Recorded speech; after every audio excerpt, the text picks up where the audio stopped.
I didn't even care where I was going with my life for a long time because I was really depressed. I was very sad and down and out. My dad had disowned me and everything after I had told him that I was giving my baby up for adoption.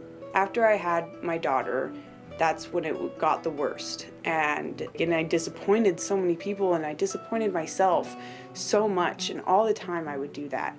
And I made this promise. I made the promise to myself and to her that I'm doing this for better opportunities for both you and I. And I was like, I'm not doing anything. She got her better opportunity. I made sure of it. She has hers, but I didn't do my end of it. I wasn't doing what I needed to do.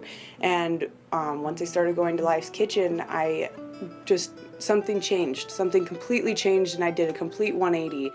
Life's Kitchen is a program for kids between 16 and 20 years old who are either maybe struggling with some things in their lives, going through some stuff, they didn't finish high school, they're on probation, they need somewhere to go, they need to do something or get their in on culinary.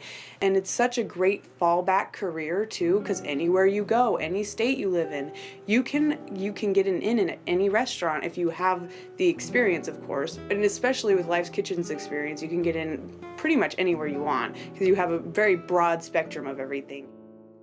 Everything that you put into Life's Kitchen and into yourself isn't just going into some business. Everything that you do there is nonprofit, everything. We make all of the food for all the community centers. All the soup that we make is all for the homeless shelters.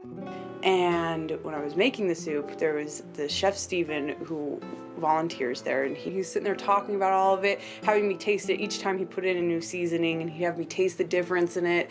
And he kept telling me and showing me these things and how every spice in it matters and everything in it matters. And it's so much, especially in a soup, because you want it to be very flavorful.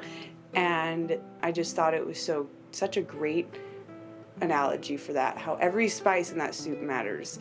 So everybody in this community is like their own little individual spice with their own individual names, and they all have their own individual way of making everything better and making everything different and making it fun in their own ways. But it really, I don't know why, it just spoke to me a lot, and I was just like, wow, and this is going to the homeless shelter. And I just thought that it all really fit together really well. It was just a really big thing that stood out to me in that program. And, I'm glad to see that I went from being that girl that was sitting on the couch crying and wallowing in self-pity and being sad and everything to being somebody who's now nominated for the Student of the Year Award with her GED and graduated Life's Kitchen and a great job and going really far into my future. I'm so many more steps ahead of myself than I ever thought I would be. I didn't ever think that I'd be at this point when I was even 18 years old, and I'm only 16 and I have all of it done. And it's great. It makes me feel so great.